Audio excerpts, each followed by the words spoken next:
Right, we have a question, so we've got one from Colette. Right, okay, let's do this. Here we go. Thank you. Normally we need the microphone when you know this. I've been absolutely fascinated. Everything that's been said is wonderful. Thank you, everybody. Fascinating. You mentioned earlier on, John, that you picked up more people during or at the beginning of COVID, more people with BBC. I'm kind of interested as to how that happened, why it happened, but I'm really interested in the fact that if you've picked all these more people up, you know, it's not peculiar to Dundee, is it? This is nationwide. This is a massive, interesting piece of information I think could change the face of treatments, etc. So what happened was that the ILFT programme went live in 2018, so we had done the research on it before to make that automation, so it became automatic. For the first year or two, the GPs were still doing ordinary liver function tests first and then ordering ILFT second, although the tool is designed to be used first line, so you just press ILFT and if it's abnormal it does it all for you. In 2020, when they suddenly couldn't see patients or had to see as few as possible, it was an obvious, easy solution because it meant instead of seeing the patient or a person 6 times, you saw them twice, once to do the test and then once to tell them the results, because there was no coming back for the tests, there was no repeats. The guidelines that Robert and Andy and I were responsible for writing in the first thing that Robert referred to in terms of that flow chart is now obsolete because you don't need to do that retesting, everything happens.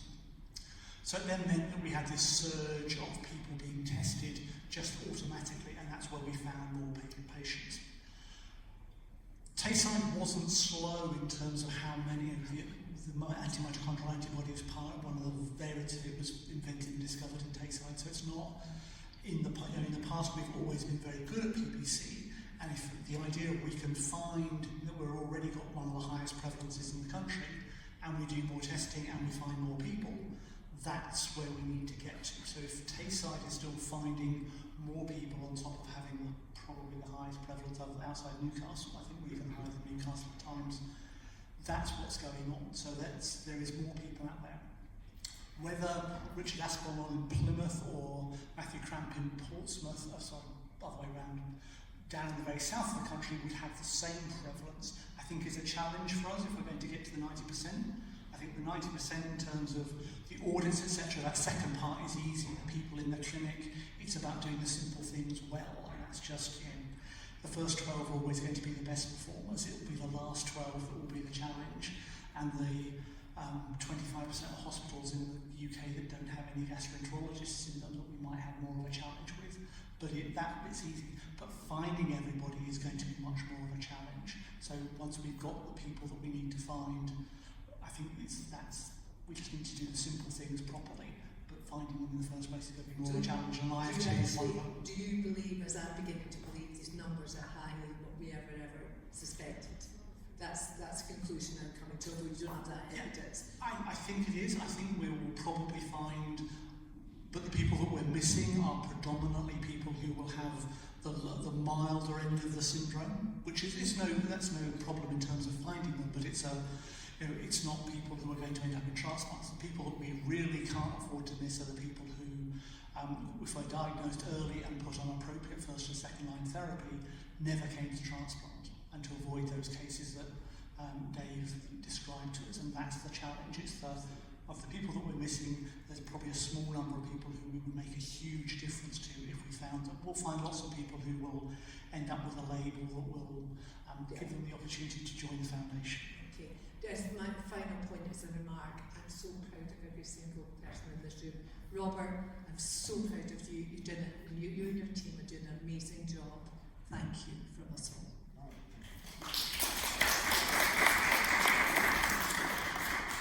Just to add to what John said, I mean, I think the finding of 90% of the PBC in the population, the ILFT system is the gold standard to do that prospectively, isn't it? Retrospectively, there's still a small number of people that might be there, or we don't have ILFT at the moment because they won't commission it for us. So there are a couple of services, and ourselves included, where we're trying to look back exercises. The thing is with PBC, you can look at 2 relatively simple blood tests, your AMA positive in the lab and an elevated elevated alkaline phosphatase levels, and then you control to see how many of those are. We've recently done that exercise in Gwent, and we look after a population of about 600,000 people. There are 800 people with an elevated ALP who also have a positive AMA. Okay, that would give us a prevalence of 120 to 100,000. I don't think it's that high. We've started to go through that with the highest ALPs first, and actually some of those actually are people who've got ALPs elevated because they've got prostate cancer, so non-liver reasons. So actually we will find that not absolutely everybody who's got a positive AMA and an elevated alkaline phosphatase actually does have PBC, although a large majority will. But I think look-back exercises are another way to try and identify that small but highly significant proportion of patients who we could really be impactful and prevent that, like that sad story that Dave shared about somebody, not being brought through quickly enough and then ending up having to have a transplant. That should be considered, I think, a failure of therapy and a failure of a model of care. All right, perfect, thank you. Next question. The mic's coming, so go for the mic. My question is actually a bit of a tie-on to Colette's with the prevalence. If the numbers are rising, at what point would PBC then no longer be a rare disease? It would have to go up a lot more. So probably 2 orders of magnitude. So instead of 71, 710, 7,010, that would put it into sort of alcohol, hepatitis C, MASLD type territory. So you don't want to go there. I actually have made a few questions. The normal ranges that were discussed, obviously they differ. Sometimes I think depending on region, depending on labs. Is there going to be some kind of consensus to consolidate the lab ranges so that there's one standard? Nice easy ones. John? I've been at it for 30 years. Try it. So alkaline phosphatase, let's talk about the alkaline phosphatase because it's the particular one for this disease. It varies naturally through life, so it changes, so it needs to be age specific. It changes between the sexes, so it needs to be sex specific. Virtually no labs have those ranges, and because of national testing now so each lab in the country is set a standard, and the standard is sort of designated as this has to be an abnormal result, this has to be a normal. And our normal ranges at the moment are set at the point where all of the labs in the country can record the set sample as normal. So they have very little to do with what normality is, which means we miss a lot of disease. So that means that there's not correlation in terms of what true normal is, and it could be a lot lower. So normal for a 19-year-old boy is very different to normal for a 33-year-old woman. I mean, a boy would be about 400, whereas you would expect a woman at that age to be about 100. So there's that bit of the variation which makes it more difficult to spot what's going on. So I think we need to think about, it's about personalising normality, and so moving that forward, trying to get more sensible things. Some of the thresholding is set a little too high. What we want to do is a sweet spot where you find everybody with disease, whatever that you set the value at, that you trigger the other responses, but you don't have it so low that you trigger the responses in everybody, and so that we waste lots of money doing tests on people that are truly normal. While it's nice to have a single number, the correct answer is there won't be a single number, there'll be lots of them. ALP-FOS is actually slightly less of a problem than ALT because our ALT values are up at 55. True normal is down at 30 and 42, and so you shift 20% of the population from being abnormal to 40% of the population being abnormal, which nobody in the NHS wants to hear me saying that. Now the reality is, if you go out with a scanner and do it, we know that 35% of the population have fatty liver and are abnormal. So it's a difficult rabbit hole to go down, to try and step back from it, think about it as a personalised number is the way it should be. And I know it would be a nice, easy outcome for the audit just to have a cut line, but which is where this ratio of 1.67 above the normal range in that lab actually does identify a group of patients that you will do badly if you're above that, but you do much better if you're below it. So it's that sort of number, much as Robert doesn't like it, that we might end up with. Yeah, I think if we go, as John's alluded to, if you're using a threshold of 1.67 times the upper limit of normal, then probably the impact of having variable reference ranges becomes more significant than if we're aiming for a normal ALP. So the lower the ALP goes, an ALP 140, if your reference range is 137, is less likely to be associated with significant disease. So I think that the lower we go as an aspiration to get the ALP, I think the less that will become an issue clinically. And I've got one last one, is that okay? So the results that you just shared were absolutely incredible to see the difference where that brain fog, that document had been shared with those hospitals. So if that's going to be shared out around the country, do you need the clinicians to buy into that, or is the real hope that that is going to become the standard of care for every PBC patient? So a little of both, and John, you kind of hit the point that these were the first 11. Okay, so these were the guys going me. Let's be part of this. So you've got enthusiasm, you've got buy-in, you've got the means and the determination to have those improvements. Again, as John alluded to, it's going to be the last 11 that's going to be more challenging. So you absolutely need to get the buy-in, but once you show it can be done, it can be done. And this goes back to nothing to do with PBC, but Roger Bannister, the 4-minute mile. I can't remember the exact date, but his record of breaking the 4-minute mile lasted 46 days. So you've got entire human history where it couldn't be done, and then once you realise it can be done, then it can be done. And so when we change that mindset, it becomes a much more realistic target. But within that, you've got people that hospitals that don't even have a gas rate. So there's a whole series of challenges we've got to overcome. But the first thing is to show it's possible, and then as more and more people buy into it, it becomes easier and easier to. And then once you have that evidence, it becomes easier for the patient organisations to stand at the front door and embarrass hospitals into doing it. So in other disease areas, never do that, John. So in other disease areas, patient empowerment has led the more recalcitrant hospitals to realise they've got to step up to the mark, and that's where the power comes from. And that's exactly what these resources can help you do. So there's top-down enthusiasts trying to drive this, Dave, like so ourselves and John, trying to really push for that. There's bottom-up, so to speak, where you guys are, you're going, we need this. This is what we should be having as an expectation. And then there's also that bit in the middle. So actually one of the positive things about the national PBC audit that led to this bundle was it's largely delivered by trained and great doctors. They are the consultants of the future. So hopefully that will mean that these new consultants will just have this embedded as this is the right way to practice. Yep. So it'll take time, all these things, to change a behemoth like the NHS is turning a tanker around. But we're doing it slowly and steadily. And once you get that movement, then it starts to accelerate. So I think we will get there. And we are making progress through top-down, bottom-up, and tackling the middle as well. I'm going to take Chair's prerogative and that's the next question, so please do excuse me. I'm very much aware that John needs to go because he's going to Basel. So my last question is to you, John. Is there anything in the conversation that you just want to add that maybe wasn't in your presentation? You quite have. Right, please, if you can. I guess mine's more around the patient partnership piece anyway. You talked very much about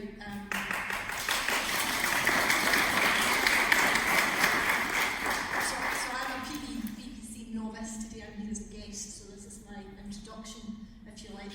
And I'm very keen to understand how you see that partnership. I think, having dealt with other diseases and so on, I think there are times where you need the clinician to take the lead, or you have other people who are likely to fall through the cracks because they're not getting the support of an organisation such as yourself.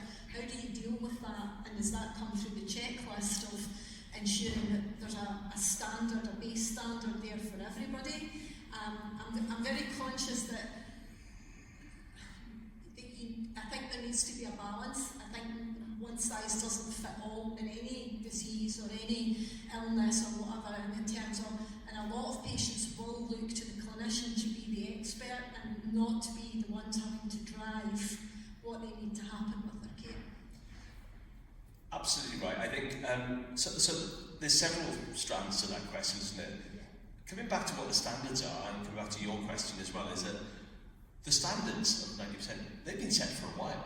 Those are all the PBC guidelines standards were 2018, 2019. So some of those standards have been there for a while, and we know we need to. So why haven't we made them? Well, some of it might be time constraints, some of it's lack of expertise amongst, not enough gastroenterologists around the UK, for example. So this is why we talk about empowering patients to ask the right questions to stimulate some of that change. But I think ultimately it's always going to be a sort of transition process of using audits and reviews to sort of say, okay, where are the key deficiencies and what are the simple things that we can do repeatedly? And the bundle is just a way of just trying to show people how they can do it. The trouble is you can't force people to do something different, and how do we get that message out there? So, Robert, you get the conferences, you get to meet lots of people, we try to spread the words around our different clinical networks, but it does take time to filter through. So, coming back to your question around, you're absolutely right. I work in South Wales, and I would say on average, most people want me to take the lead. That's part of the skill of being a doctor, I suppose, is to try and understand who wants you to take the lead. So I don't sit there in clinic going, right, you drive this, but at the same time, I don't want to shut down the conversation and shut down the opportunity, because sometimes you get the sense that people haven't said things they want to say. So it's knowing when to shut up, which is hard for me. But it is part of the skill of practicing medicine and healthcare. And this is probably one of the reasons why we haven't fixed this, is that do we be overly didactic and just say, this is what we're going to do, suck it up, or do we say, you tell us everything you want to know, and then we run out of time without addressing all the things we need to address? And actually, the reality is somewhere in the middle, isn't it? And that's the difficult bit. And Colette and I were talking about the value of psychology, and I wish I'd studied much more psychology at medical school, because actually, most of the practice of medicine is psychology. It's understanding human behaviour, it's understanding people's wants, Maslow's hierarchy of needs, all these different things. We all have different drivers, don't we? So trying to unpick that in clinic assessment for somebody who met somebody for the first time is quite difficult. But again, the more prepared somebody is coming to a clinic assessment or appointment, that's helpful. Because some people will come in and they might bring some of that in with them, booked it in with them, and not say anything, but I'll clock that it's there. So I can start the conversation and say, oh, obviously you brought the booklet in. Is there anything that you want to talk about? But also empowering people then, if that question hasn't been asked, if it hasn't been offered up, if it isn't an inclusive conversation, you need to feel empowered to be able to have that. Go back to your thing about silence, that not being silent, coming back to what you said, being silent, not being silent, but there will be people who are silent, and that's, I think, a very key thing in terms of, both in terms of any disease, but specifically in something such as rare as this, that you need to be able to identify those people that potentially do fall through the cracks. Can I just make a point, sorry, that I'm still doing the helplines through the foundation, and I get an awful lot of people saying to me, what do I ask, what do I need to know? They don't know, but they do want to know. Yeah. So that's another arm of the foundation, which is very helpful for patients. So the time they come and see you, you've got a list from Claire, you go, not again. Because it is rare, they don't know what to ask. So that's a big issue. Even the silent one. So if you prepare for your appointment, okay, so you've got maybe 10 minutes for a pre-existing relationship with your patient and 20 minutes for a new patient. So patient coming back, they've only got 10 minutes, okay? And it's down to this rice and noodles. Are we going to look at the disease or are we going to look at the symptoms? And ideally you want both. Now, one of the key parts, particularly for a hepatologist, is what medications are you taking? Because that has impact on everything else that's going on.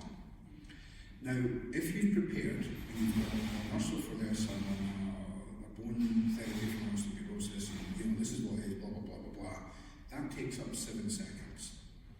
If you're talking about, well, I've got the wee blue ones, the ones that are in the foldy pack, it's the ones that I can't remember, but they're that shape. Big brown ones, That A tells I do nothing, but B takes up a whole of that 10 minutes. So even if you're not confident enough to actually be proactively asking the questions, just by preparing in the right way, you're going to make that appointment much more powerful and meaningful. And so one of the key things for us as an organisation is about meeting the patients where they are. So it's great that we're here, but we do online stuff, we go out and do physical stuff, Linda and Joe are sitting in the Harrogate at the minute. And so it's about meeting patients where they are and then giving them the tools for their individualised journey. But you make an absolute vital point, and that's part of the challenge of what we do as a group. So thank you.